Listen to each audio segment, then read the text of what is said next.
Em 1927, foi lançado o livro A Crise do Mundo Moderno, obra-prima do esotérico francês René Guénon. Ao longo das décadas de 30 e 40, Guénon e outros esotéricos, como o suíço Fridtjof Schuon, desenvolveram a escola perennialista.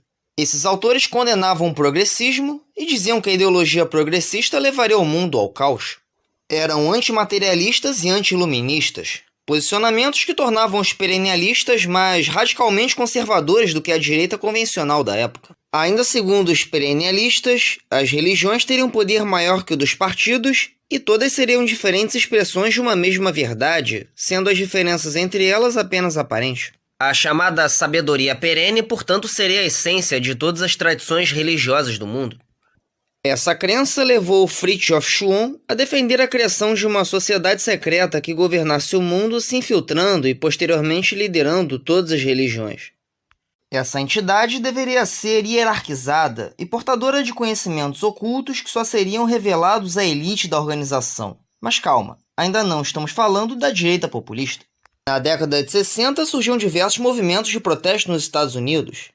O movimento de luta pelos direitos civis reuniu organizações de negros que protestavam contra políticas racistas, especialmente nos estados do Sul. Entre os líderes estavam o pastor Martin Luther King e o muçulmano Malcolm X. Na mesma época, surgem organizações que protestavam contra a guerra do Vietnã, além de grupos armados de orientação marxista.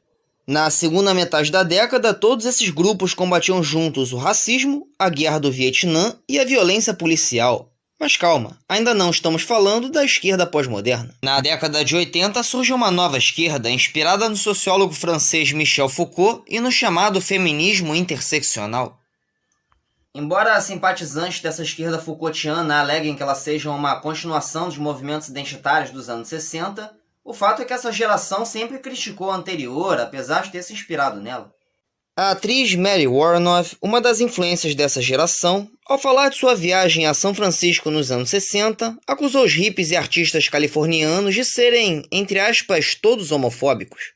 Da mesma forma, as feministas radicais criticavam a moderação da maioria das organizações feministas dos anos 60. Já o cristianismo, religião pregada por Martin Luther King, era visto com desconfiança por essa vertente, assim como a presença de brancos heterossexuais em suas fileiras. Ao longo das décadas de 1980 e 1990, os militantes dessa nova esquerda, chamada identitária, ganharam as principais manchetes dos principais jornais do mundo, organizando manifestações a favor do orgulho gay e contra a violência policial em diversos países.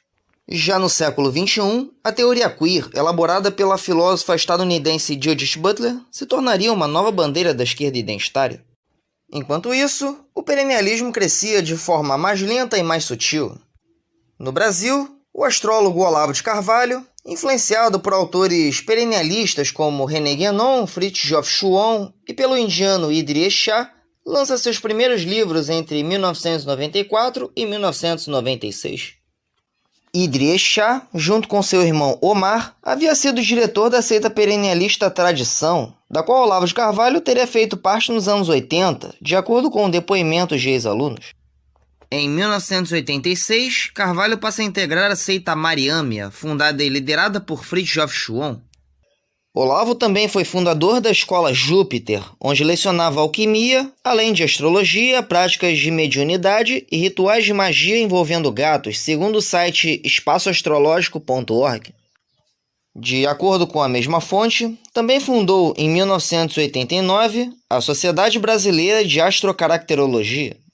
Posteriormente, já com certa fama, Carvalho abre um curso online de filosofia em São Paulo, onde ensina práticas de magia e de iniciação segundo documentos postados por ex-alunos no blog Prometeu Liberto. Essas informações também foram reveladas em uma entrevista dada por um desses ex-alunos, o empresário Carlos Velasco, ao site de notícias Diário do Centro do Mundo, em 2019.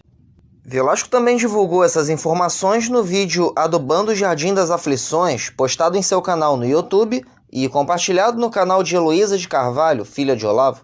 Em 2020, durante o governo Bolsonaro, Heloísa publicaria uma biografia não autorizada de seu pai com o título Meu Pai, o Guru do Presidente, na qual a autora critica o movimento político conhecido como olavismo.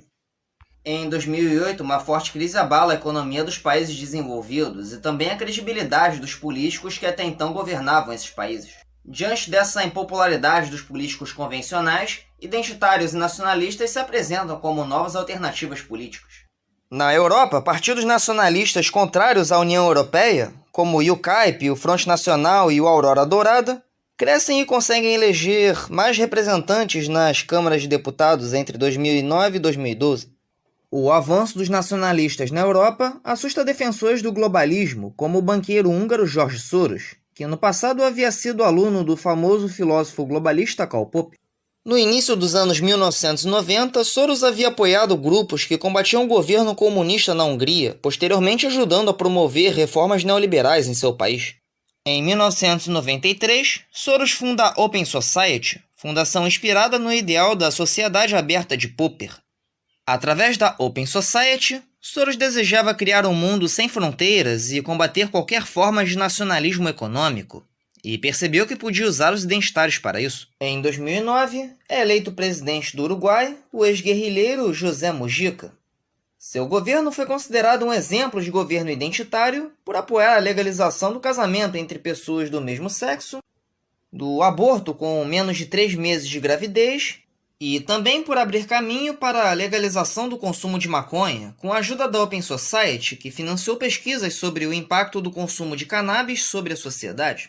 Em 2010, o governo da presidente argentina Cristina Kirchner legaliza a união civil entre pessoas do mesmo sexo. Nesse mesmo ano, por pressão das ONGs identitárias, casais de homossexuais conquistam mais direitos também no Brasil, em Portugal e na Áustria.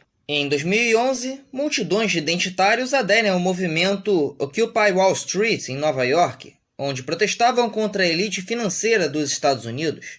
Entre 2011 e 2013, ganham destaque na mídia os protestos do Fêmen, organização feminista atuante em vários países, e cuja principal liderança no Brasil era a ativista Sarah Winter. Segundo a mídia direitista, o Fêmen era financiado por George Soros e pela Open Society. Diante do avanço da chamada pauta identitária pelo mundo, os conservadores se engajam na criação de uma nova direita, sobre a qual a filosofia perennialista teria grande influência. Em países que ainda sofriam com os efeitos da crise em 2013, como Itália e Grécia, o discurso nacionalista contra a União Europeia se popularizou. No Brasil, o ex-astrólogo Olavo de Carvalho esteve na vanguarda da criação da nova direita brasileira. Olavo de Carvalho já era influente no meio esotérico brasileiro desde a década de 1980, quando se envolve com as doutrinas perennialistas de Chuon e Idries. Em 2002, cria o site Mídia Sem Máscara e, ao longo dos anos 2000, alcança milhares de seguidores através da rede social Orkut. De acordo com Carlos Velasco, em 2011, Olavo de Carvalho viaja à Romênia, onde se encontra com católicos de direita e com Andrei Pleșu, ex-ministro da Cultura e dos Assuntos Externos da Romênia, ligado a grupos esotéricos da direita romena. Nos anos seguintes, a popularidade de Olavo de Carvalho cresce exponencialmente nas redes sociais, sobretudo após a publicação de seu best-seller O Mínimo que Você Precisa Saber para Não Ser um Idiota. De acordo com a obra e os vídeos do ex-astrólogo, publicados no site YouTube, o comunismo continuava existindo através de uma organização mundial que envolvia o Fórum de São Paulo, do qual o Partido dos Trabalhadores fazia parte, e cujos objetivos seriam o combate à democracia e ao cristianismo na América Latina. Seguidores de Olavo de Carvalho, críticos da União Europeia e a chamada alt-right, ou direita alternativa dos Estados Unidos, seriam chamados de populistas pela mídia de massa. Esses grupos eram radicalmente contra a pauta identitária, defendiam o rígido controle de fronteiras e, de modo geral, apoiavam a supremacia israelense na Palestina e uma aliança estratégica entre cristãos e judeus contra o extremismo islâmico. Entre as lideranças populistas estavam simpatizantes do perennialismo esotérico do século XX. Nos Estados Unidos, o ex-banqueiro e empresário Steve Bannon assumiu o comando do site ultraconservador Breitbart News em 2012, tornando-se um dos principais porta-vozes da alt-right. Bannon, assim como Olavo de Carvalho, também era conhecido por ser um estudioso das ideias dos perennialistas e das do esotérico italiano Giulio Zévola, que admirava a metafísica das Guerras Santas.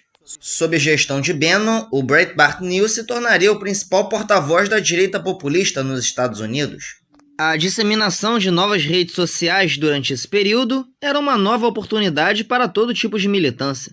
Em pouco tempo, essas redes se tornariam um palco de discussões cheias de xingamentos entre identitários e apoiadores da direita populista.